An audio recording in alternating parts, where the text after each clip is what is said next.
kita akan lanjut membuat anggaran COGS atau anggaran harga pokok penjualan. Untuk membuat harga pokok penjualan, terlebih dahulu kalian harus selesai anggaran bahan baku schedule 4, tenaga kerja langsung schedule 5, dan yang barusan kita selesaikan anggaran overhead schedule 6. Diketahui info tambahan, persediaan awal dan akhir work in process-nya 0, metodenya tetap pakai FIFO, dan harga awal barang jadinya adalah 12.500. Mari kita simak ya.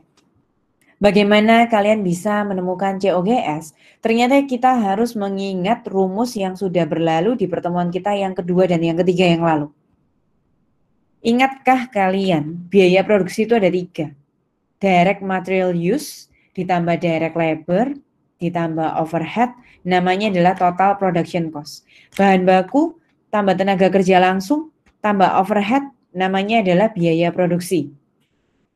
Biaya produksi ditambah WIP awal, kurangi WIP akhir, namanya cost of good manufacture. Dulu kita singkat COGM, bahasa Indonesianya harga pokok produksi. Ditambah finish good awal, BJ itu barang jadi ya, finish good awal, kurangi barang jadi akhir atau finish good akhir, namanya adalah cost of goods sold. Dulu kita singkat menjadi COGS, bahasa Indonesianya adalah harga pokok penjualan. Saya akan jelaskan baris demi baris. Biaya bahan baku itu berasal dari schedule 4. Mari kita kembali ke schedule keempat. Bahan baku itu punya anggaran pembelian sama anggaran pemakaian. Sesuai dengan rumusnya harus DM use. Jadi pemakaian. Ingat-ingat angkanya yang ini 56, 69, 78 itu akan dipindahkan ke schedule 7. 56, 69, 78. 56, 69, 78. Tenaga kerja langsung, lihat schedule 5. Kita buktikan. Lihat schedule 5. 57, 66, 72. Pindah ya. 57, 66, 72. Cocok. Yang overhead dari schedule 6. 44, 49, 52. 44, 49, 52. Nah, dari sana teman-teman, jumlahkan ketiga biaya produksi, itu namanya total biaya produksi. Asumsinya saldo awal WIP dan akhir WIP itu pasti 0, sehingga ditambah 0 dikurangi 0, harga pokok produksinya sama saja dengan biaya produksi. Lalu, persediaan awal barang jadi itu diketahui dari soal ya. Tadi kalau kita ingat, nah di sini kan ada persediaan awal barang jadi Januari 12.000 per unit, 12.500 per unit. Sehingga 12.500-nya kita kalikan apa sih angka 2.000? Ikut saya kembali ke schedule anggaran produksi. Ini loh. Januari persediaan awal 2.000. Lihat hasil recording kita ya. Jadi awalnya 2.000 itu dari sini loh. Dari anggaran produksi persediaan awal kita kan 2.000. Nah, angka 2.000 itulah yang dipindah ke anggaran harga pokok penjualan. Dikalikan dengan 12.500. Terus setelah ditambah awal barang jadi, tinggal dikurangi akhir barang jadi. Nah, cara menghitung akhir barang jadi itu agak rumit. Harga pokok produksi 159.586 dibagi jumlah unit yang diproduksi, itu juga diambil dari schedule 2. Kan ketemu biaya produksi per unitnya 16.537,41 kali unit persediaan akhir. 9650 ini sama 1650 itu semua dari schedule 2 ya. 9650 unit yang diproduksi, 1650 persediaan akhir, itu semua berasal dari schedule 2 atau anggaran produksi.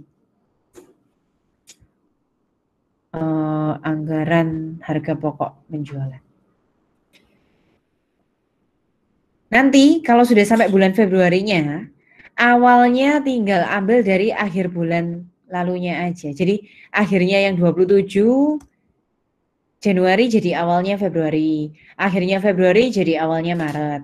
Tapi untuk nyari akhir itu tetap rumit seperti ini. Harga pokok produksi dibagi unit yang diproduksi, ketemu biaya produksi per unit, kalikan unit akhirnya. Dari mana unit yang diproduksi dan unit akhir ini? Ambil dari schedule 2 ya. Schedule 2 itu adalah anggaran produksi. Terus lanjut lagi untuk anggaran selling admin, biaya penjualan dan administrasi. Kalau yang ini caranya mirip persis dengan anggaran overhead. Ada biaya tetapnya, ada biaya variabelnya. Nah cuma cost drivernya variabel bukan lagi kebutuhan jam kerja.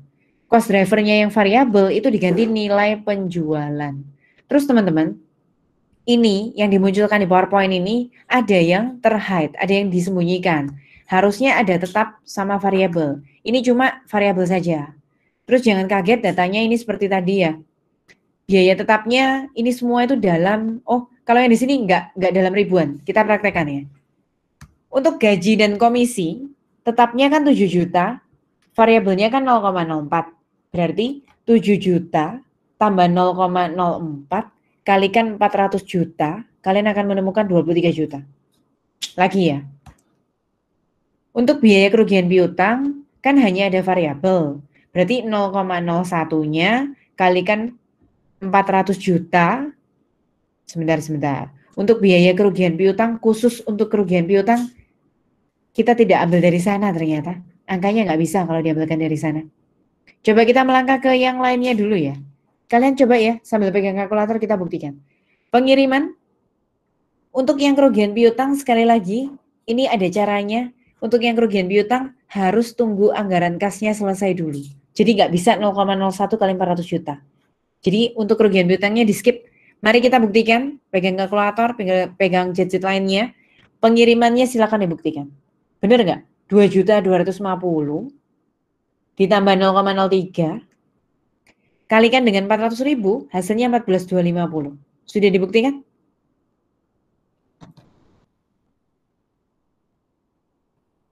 Sudah dibuktikan belum? Kalau iklan dan promosi hanya ada tetap 45 juta, ya berarti ini tetap 45 juta. Kalau yang penyusutan hanya ada tetap 8.200.000, ya berarti ini 8.200.000. Buktikan lagi. Kalau yang perjalanan dinas berarti tetapnya 4.200.000 tambah 0,01 kali 400 juta. Hasilnya harusnya 8.200.000. Sudah ada yang buktikan? Berarti dikali dulu baru ditambah ya? Boleh bermacam-macam. Kalau yang misalnya tetap ya, ini kan tetap. Kalau yang tetap kan tetap aja Siska, begitu. Tapi kalau yang variabel, kalian boleh 7 juta tambah 0,04 kali 400 juta. Atau mau 0,04 kali 400 juta tambah 7 juta, hasilnya tentu sama saja.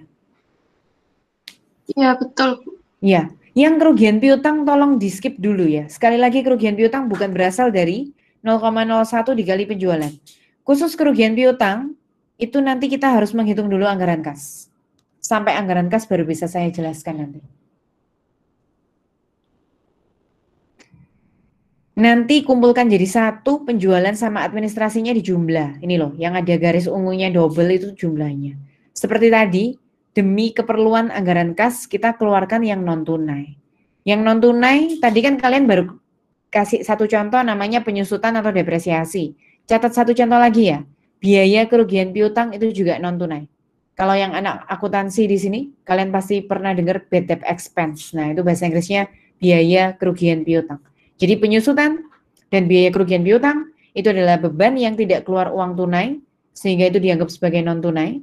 Jadi kalau beban kita 117, nggak usah bayar 13, kita cukup menyediakan prepare uang tunai 104 saja. 121 kurangi yang nggak tunai 13, berarti kita cukup siapkan tunai 107 saja, dan seterusnya.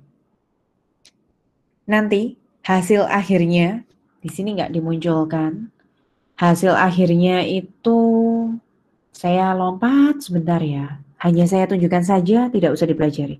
Nah, hasil semuanya itu tadi, nanti jadilah anggaran laba rugi. Jadi kalian itu bisa memprediksi laporan laba rugi yang belum terjadi. Januari kira-kira seperti apa, Februari seperti apa, Maret seperti apa. Tentunya ini berasal dari mana? Ini dari rumusnya laporan laba rugi. Penjualan dikurangi retur, diskon, jadi net sales, kurangi COGS jadi gross profit kurangi selling, admin, namanya operating income, kurangi interest, kurangi tax, namanya net income. Kurang lebih seperti itu. Kalian memprediksi sesuatu yang belum terjadi, sampai bisa jadi anggaran laba ruginya. Jadi kalian